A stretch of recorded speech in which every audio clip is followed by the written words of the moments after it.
What's up, guys? I'm EJ. I'm joined by Kendall. Thank you all for checking out this positional ranking video for the NBA draft. Today, Kendall will be talking about the power forwards. Kendall, I feel like the power forward position in many ways has really become one of the more unique positions in the NBA because of the advancement of the stretch four, because we're seeing smaller players play that position. We definitely see a downsizing in the NBA. I think we see an array of skilled, talented guys, and I think that creates a variety of players that we see in the league. This draft class is a little bit of an interesting class when it comes to power forwards because one, you got to think who do you consider a power forward, and how do they mesh with the way the NBA power forwards are playing today. So I think this should be a good conversation. Yeah, I mean, like you mentioned, shooting has become a very valuable skill at the fourth spot in today's NBA. Most of the guys on my list aren't great shooters, so that's strange. But that's that's the way this draft Nature of the beast. shook out. Yeah. Yeah, it's the nature of the beast. What I think you find is that the fourth spot is the spot where I think you project most about a guy's 3-point shot, and you hope that a guy gets a 3-point shot. So I think that's a big deal and a big reason why you're not necessarily coming in expecting these guys to be Ryan Anderson from the jump. But yeah, no, this is a very interesting power forward crop. I think that there's not a lot of separation between the guys at the top and maybe some of you guys that maybe I won't say guys that did make the list, but maybe guys at the bottom of the top five. So excited to share it. But where are you going with, EJ? Yeah, so let me start with my top five. I think that's a great point when you mentioned a lot of these guys maybe not being the shooters that we hope they will be in the future, and that's a great segue to my fifth guy. Number five, I have Jeremiah Robinson-Earl, 6'9" power forward from Villanova, 20 years old. I've really liked this kid. I liked what I saw from him throughout his sophomore season. An overall very talented offensive player. His advanced statistic numbers very strong on the offensive end, 80th percentile overall. Very good around the basket. He may be considered undersized to some people, though. Again, with the way the NBA is kind of downsizing, I think that he pretty much fits the bill for what you're looking for in power forwards. He's a very good cutter off the ball. He's very good in spot up situations. He's an animal in the offensive glass. 90th percentile when it came to efficiency on the offensive glass. He shot 74% on putbacks. So I like his game. I know the post up is not necessarily a well used outlet for offensive execution in the NBA, but he is also proficient in that. I think the one thing that probably scares people is what is he defensively and why did he only shoot 29% from three. I think his form is pretty good. I think that he'll be able to become a much better shooter with time. The defense is probably a little more concerning. I'm not sure. I'm confident that if he had to switch on to guards or guard threes, he'd be the greatest fit. But I think he's overall a very skilled offensive player, and to me, he seems like a seventh or eighth man kind of guy on a decent team. So and also, I really trust guys who come out of the Villanova program. They've been very few just bust guys from Villanova in recent years. Jay Wright runs an excellent program over there. So Robinson-Earl comes in at number five for me. Number four, one of the more interesting men in the draft, Kai Jones comes in number four for me. Texas, 6'10", 20-year-old as well. Man, he's a unique player, man. I'm not 100% convinced of his NBA readiness. I'm not sure he's coming in tomorrow and contributing on an NBA team, and that's probably why he doesn't rank a little higher for me. But there's no doubt that there's a great deal of potential with the foundation of skills that he has. I mean, the guy, first of all, I think maybe we talk about shooting. One of the more intriguing signs is he shot the ball pretty well at Texas. I think he shot like 38% from three. It was on low volume, but the form is there. He's comfortable in pick and pop. There's real potential for him to be a true stretch four. But even beyond that, just the way this guy runs the floor, his athleticism, his ability to attack the basket and attack the paint, and then to me, just his handle and his passing. He can get very sloppy, and again, that a lot of that I think is him trying to catch up to some of these his body kind of catching up to some of these skills he's amassing. But he also, to me, we see a lot of times these NBA players, you see guys in the short roll situation, they have to be decision makers. Kai Jones' PNR offensive numbers were atrocious But I feel like with NBA coaching, he could really become a very dangerous player in that mid-post, short roll game because of his ability to pass and handle and make moves. He can do a 1 or 2 dribble kind of attack the basket move and make a great pass or make a great finish. So I like a lot of the foundation there.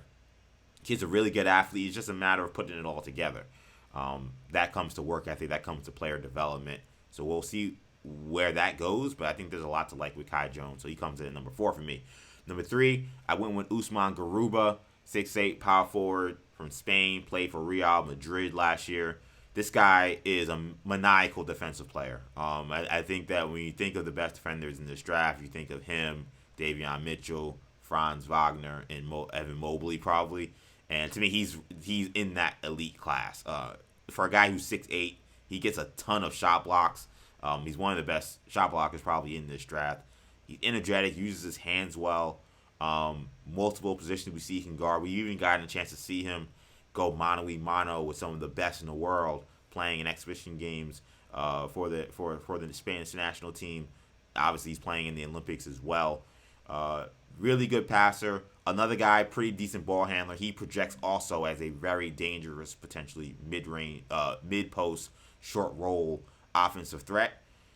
I think the problem, I think people will have is the shooting. And the shooting with Real Madrid wasn't the greatest. I'm not crazy about his form, but again, I think that what in past years that might have been more of a concern. I think we've seen so many guys now come into the NBA as non-shooters and become great shooters.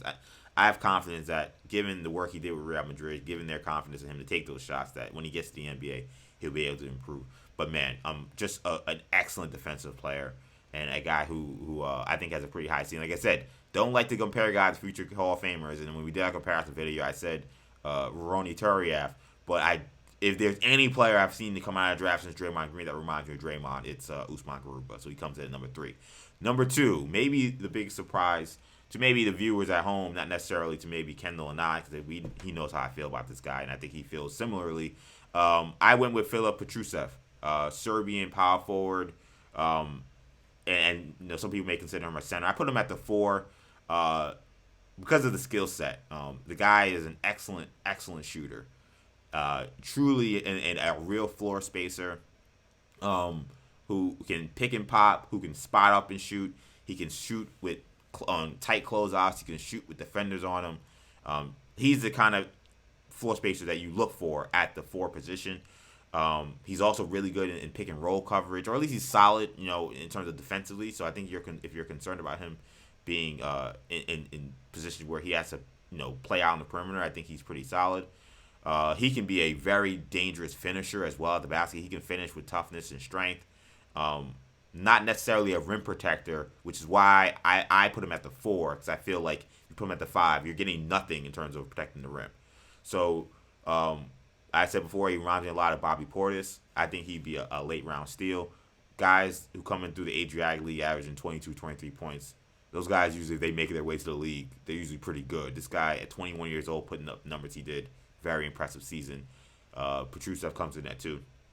Number 1, I went with Jalen Johnson. Look, I know Jalen Johnson is kind of a controversial player given how things ended at Duke. And I think he's kind of a controversial player just in his skills, because I think that, again, he's a similar guy where he's a very unique player. Definitely a high ceiling because of his ability to put the ball on the floor, his ability to grab a rebound, push it coast to coast. The athleticism is very impressive, but once again we go back to shooting, a little suspect. I think in terms of his isolation game, while he's very good dribbling in space, he doesn't necessarily show the greatest moves in terms of being able to get separation on guys on the perimeter. That's why some people have put him as at the 3. I don't see that, because I don't think his one-on-one game has advanced enough to beat threes off the dribble. So, but I mean, again, he reminds me a little bit of a young Julius Randle. Maybe not as strong, but a similar profile in his ability to attack guys off the dribble. His ability to kind of just be, a ferocious player kind of around the basket, and he's flashed some really good passing too. So, good player. I get the concerns with character potentially. It doesn't bother me as much. I definitely get more of the concerns in terms of his ability to shoot. But I think to me in this power forward class, he was the guy that was. I like Petrusev a lot. I don't want to say he's a clear number one, but he came in at number one for me. Wow, that was interesting. A lot of surprises there. A lot of guys that I think probably most of the guys you had on the list, I didn't necessarily have as power forwards, or or you just didn't have some guys, that I did consider as power forwards. So some of those guys just didn't make the list. But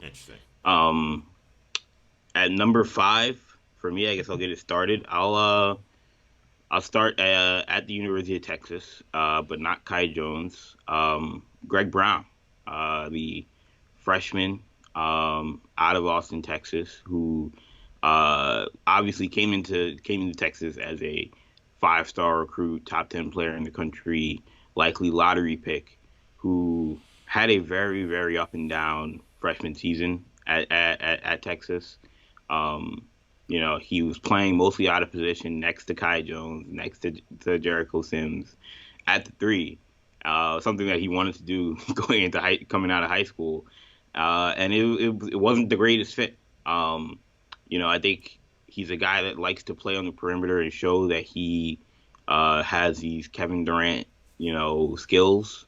That's something he talked about a long time, in high school, and it shows in he doesn't have those skills, first of all. So it shows in sometimes the awkwardness in the way he plays. But when he is playing like a big man, when he's playing like a 4, like a 5, when he's in transition, he's attacking the boards, when he's catching put back dunks and catching lobs. I mean, he's a incredible talent, just given his vertical pop.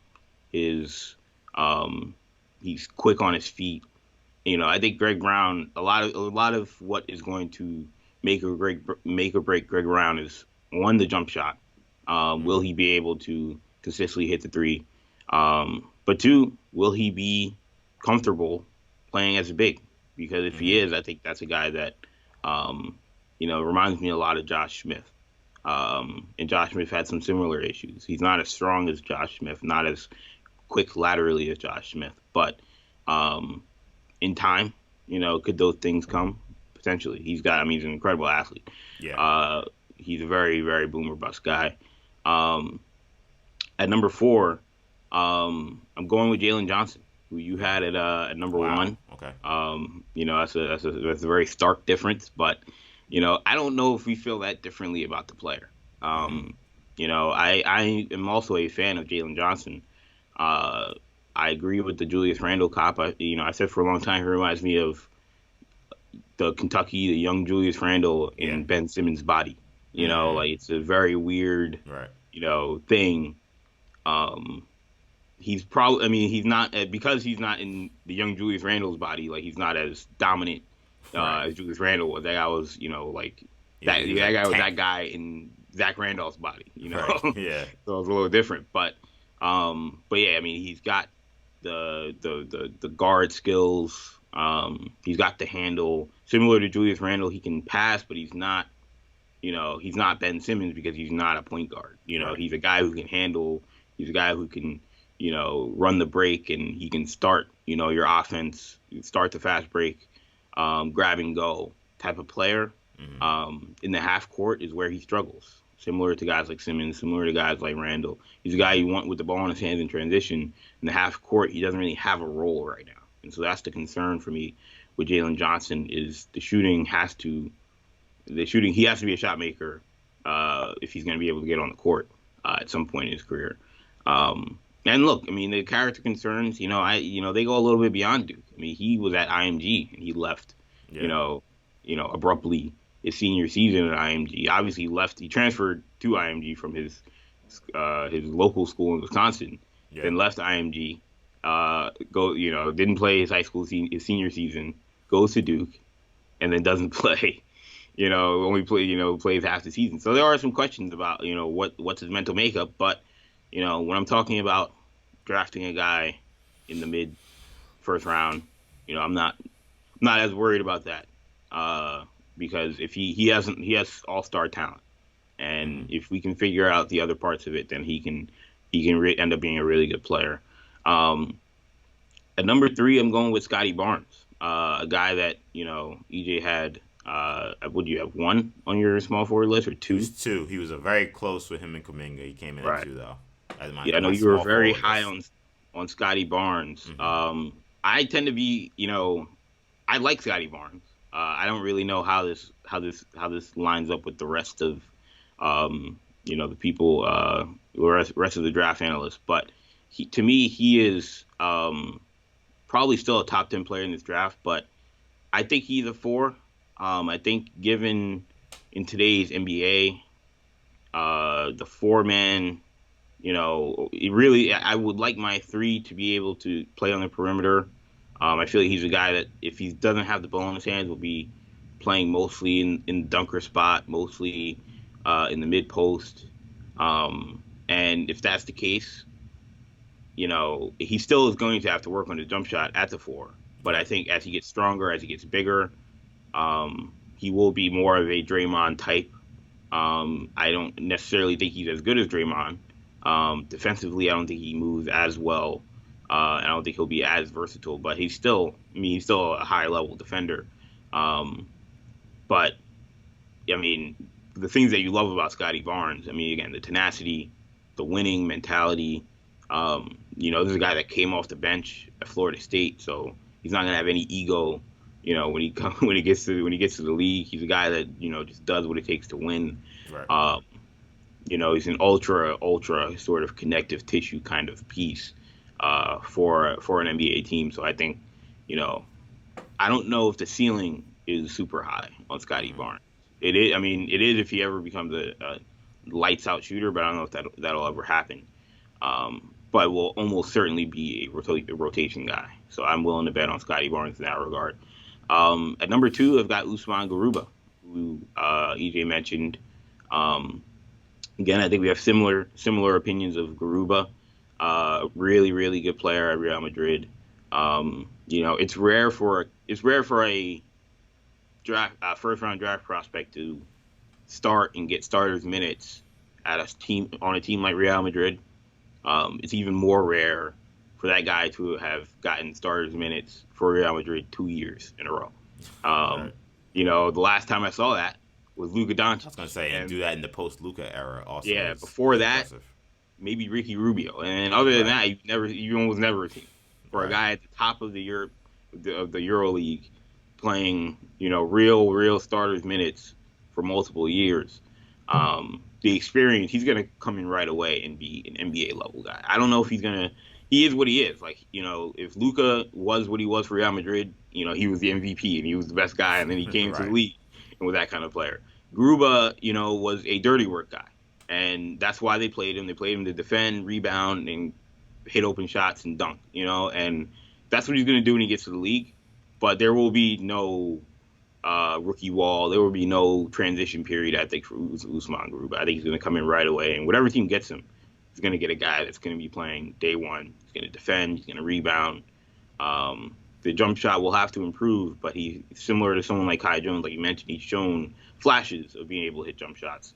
And again, I trust someone like Pablo Lasso, his head coach at Real Madrid, in that I don't think he would have entrusted in playing a guy like USMAN GARUBA as much as he did if he didn't think that he could play, Right. So I feel confident that whatever NBA team gets GARUBA will also be playing him quite a bit. And I think there is a long-term ceiling that could be an all-star. And I think that has to be considered as well, because he's only 19 playing, and he's playing high-level, European basketball. What is he going to be like at 25? Yeah. Maybe he doesn't get any better, but if he does, now you're talking about a guy that could end up being an all-star. At number 1, I've got Franz Wagner. You had him. You didn't really have him on your small forward list. You say he's considered on my small forward list, but you're not in my top 5, obviously. Yeah. There you go. Yeah. You didn't have him in your top 5 for small forwards. I have him as the number 1 power forward, so it's an very interesting dichotomy. But yeah, he's another guy similar to Scottie Barnes, ultimate glue guy, ultimate glue piece. You mentioned defensively, he's going to be one of the best players in this draft. I tend to think he's slightly overrated defensively, just slightly. I don't think he's ever going to be the defensive stalwart, Andre Karolinko type.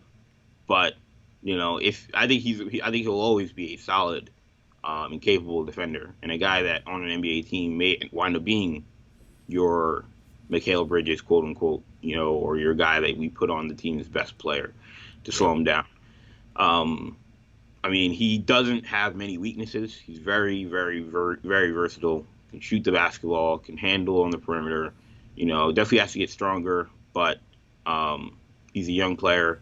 NBA pedigree with his brother, obviously. I mentioned to you, EJ, he reminds me a little bit of Gordon Hayward in some aspects. Mm-hmm. He's bigger, but, that's part of the reason why I have him at the 4. And I think as he continues to get bigger and stronger and as he continues to grow, obviously his brother is a 5. I think he's going to top out as a 4. And I think he'll wind up being one of the better 4 men in the league. I don't know if he'll ever be an all-star. I think there is a possibility. But I think he's got the highest floor, I think, of all these guys. Well, I think GARUBA does, given GARUBA, I've seen what GARUBA has done. Yeah. But I think Wagner is also a guy. Given his versatility, given his ability to play D, ability to hit open shots, and even his ability to play make. He's got the best assist to turnover ratio of any player in this draft. Wow. Which is something that can't be poo-pooed. Because he's not somebody that you look at. You look at these sort of combo 4s or forwards that we've been talking about. Jalen Johnson, we talk about his playmaking ability. We talk about Scottie Barnes, his playmaking ability. We compare a GARUBA to a Draymond, but, Franz Wagner has the best assist turnover ratio. So that's a very interesting thing. But again, it just shows his versatility. So I feel like, he's another guy that would be perfect for a team that already has their superstar guys and is looking for the Mikal Bridges, Cam Johnson pieces. To support those guys, New Orleans Pelicans, Washington Wizards, like those teams should be the ones I think targeting a Franz Wagner.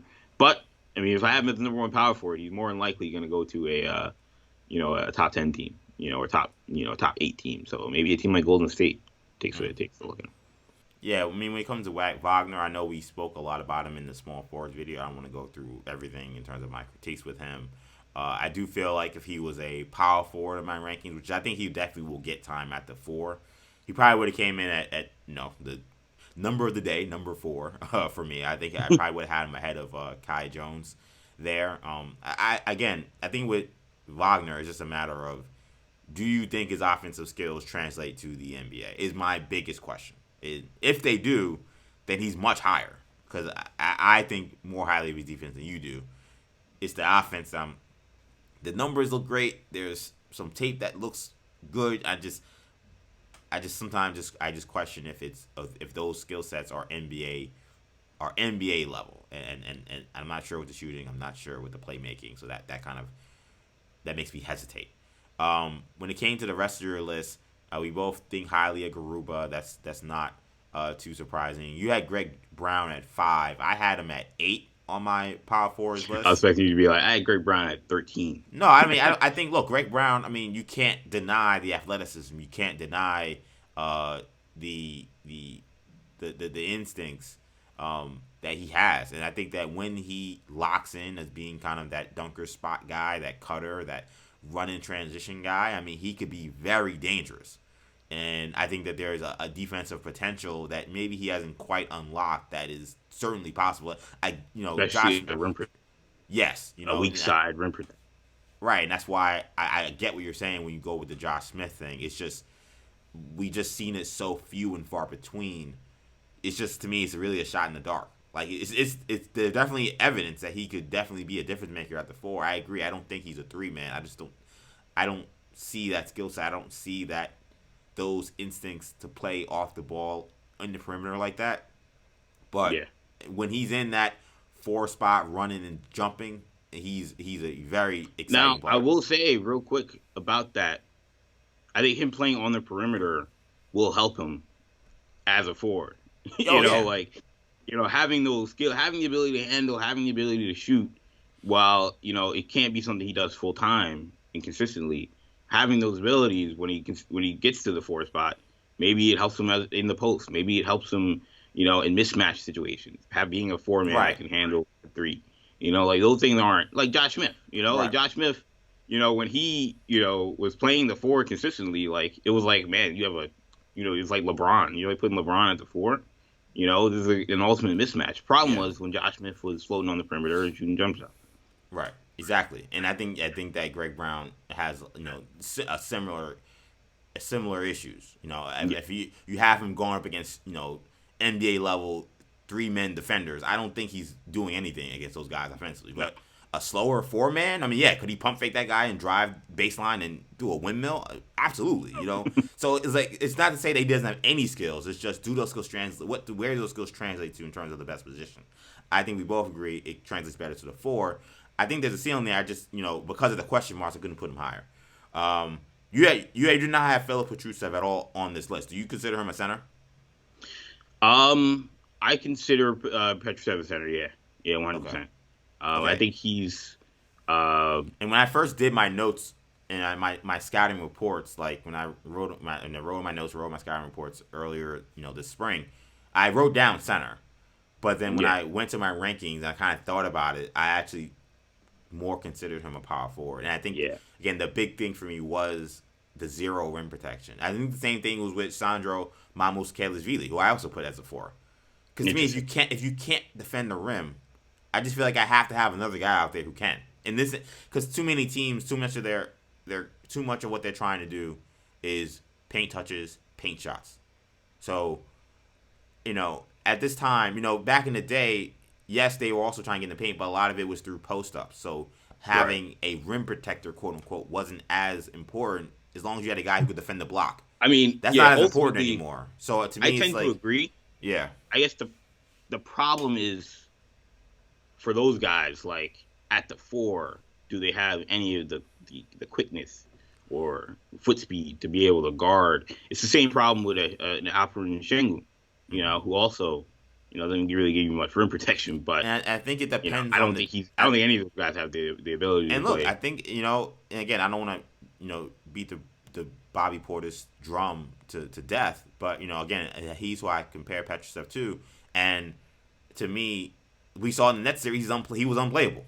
Like they sometimes those guys, they're gonna have problems. Like you couldn't put Portis against Kevin Durant, so he had to sit most of the series. But when it was Jay Crowder and Cam Johnson, you could put them against those guys. Those guys aren't necessarily, they're good players, but not necessarily the big threats when it came to guys attacking the basket. So if you had Brook Lopez out there with him, or you had Giannis out there with him playing the 5, Portis was fine. It's when those other guys, those more skilled players, and that's where their limitations lie. But PETRUSEV, I have pretty high on this list. His offensive skill set is so high to me. I think he may transcend whatever issues he has defensively. Mamukelashvili was lower because I think that those defensive issues are real, and I think he's a good offensive player. He's not the scorer that PETRUSEV will be, but yeah, that was my thought process. I need a 5-man. I need an anchor defensively, and if you can't be an anchor defensively, you can't be a 5 for me. So where does that mindset? Because I clearly I have a more downsized look, because I feel like you could always play a guy up, or play a guy down if you need. And to be clear, I think PETRUSEV and Mamu also will play 5. That's definitely going to happen. It's just I just feel like they will be, if you're trying to maximize starting them. It's like, if I'm trying to maximize this guy's worth, how do I do that? Without knowing what the rest of my team looks like. It's like, well, I'm gonna need somebody to defend the rim. So those guys are skilled enough as Right. four men that offensively I'm not worried about So them as where four does men. so my question is, where does Kai Jones fit in that? Because I also have him as a 5.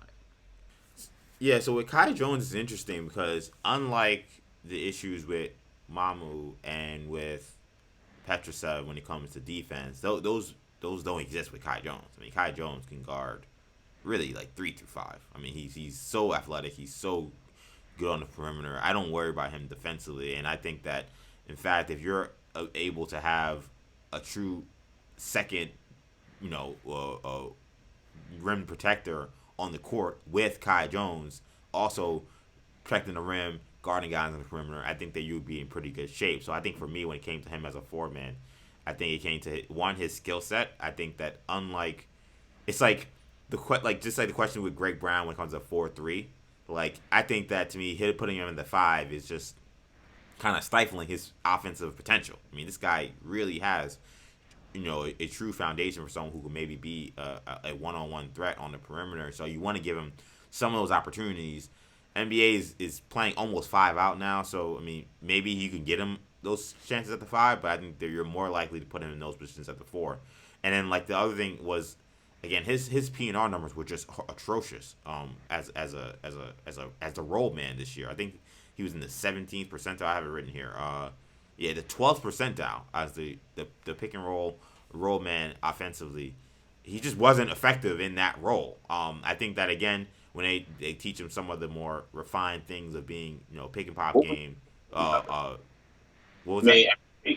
Oh, Maybe get. sorry, you gotta your mic's not on. I just realized. Oh. Cute. What were Jericho Sims' numbers in the pick and roll? I mean, we'll talk about Jericho Sims in our video, but the reason why he's high in our video is I think he's in the 97th percentile. Okay, I only asked that because I only asked his that. his efficiency is like crazy. I think he shot like 98% on pick and roll shots. Obviously, a lot of those are dunks and alley oops, but it's just I only asked that because I wonder about Texas's guard play. Matt Coleman. I mean, he's solid, but it did not hurt Jericho Sims. That's why I had to ask. But yeah, and look, to be fair to Kai Jones, and that there was decent volume on these plays, but it wasn't like it was the craziest volume. But in fairness to Kai Jones, I mean, we have a guy who's also in your front court who's again the 97th percentile. They're probably going to call more plays for that guy than you. Right. But I also feel like his skill set, it doesn't necessarily translate to being a great rim runner per se. Like again, I think he's more than that. So that's why when it comes to the question of 3, 4 and 5, that's why I had him at the 4. Yeah, I mean he's interesting. It's a little bit like Jaren Jackson, but I think he's a little bit more athletic and bigger than Jaren Jackson. Not that much bigger, but I don't think he's taller. Well, Jaren Jackson's they're both about 6'11". Yeah, but I feel like I feel like Kai Jones may be a little longer. And to me, Jaren is a better offensive player. I agree with that. Has a similar upside, but Jaren, obviously he's been in the league even before beginning draft. Yeah. I think Kai Jones doesn't have that necessarily offensive game right now, and so I don't know. I mean, I think if you're playing the NBA tomorrow, I can't see him playing the 4. Maybe long term he does wind up being a 4. Yeah, that's part of why I said when I started. I said I don't know if he's playing next year. Like he might be a guy who plays in G League a lot. Like, but I think that eventually I think he can help a team. Yeah, I think he can help a team. It's just gonna be tough for him at the 4 to provide the offense necessary or to provide the shooting necessary. Because that's the problem too, is that as a shooter, if he's playing the 4, then that would mean that he's got to be one of our best shooters out there. As a 5, I mean, any shooting he gives you, the volume is not high, but he's a very good shooter. It's just a matter of, do you think that with more volume he's still that efficient? It's just a question. The NBA line's a little farther. You have questions. I tend to believe in the job, but I understand. I didn't understand having those questions. He definitely has the athleticism and the twitch to play the 4. Yeah, and that's kind of how I saw that. Just last thing, I guess, neither of us had JT Thor in the top 5. I'm assuming we both definitely have him as a 4. He came in at 7 for me, so slightly above Greg Brown. Unique skill set, great athlete, just so raw. So that's why he wasn't higher. Matt Hurt came in at 9, and Moses Wright closed out the top 10 at number 10. But did you have Santi Aldama anywhere in this conversation, or do you have him also as a 5? Oh, I have Aldama as a 4. Not close to the top 5. Okay. The next cut for me was Matthew Hurt. He was close at 5. I think that him and Greg Brown are both high upside 4 men, I think. So no love for Jeremiah Robinson-Earl. Robinson-Earl was there. He wasn't in that last conversation to make it, but he's right behind Matthew Hurt.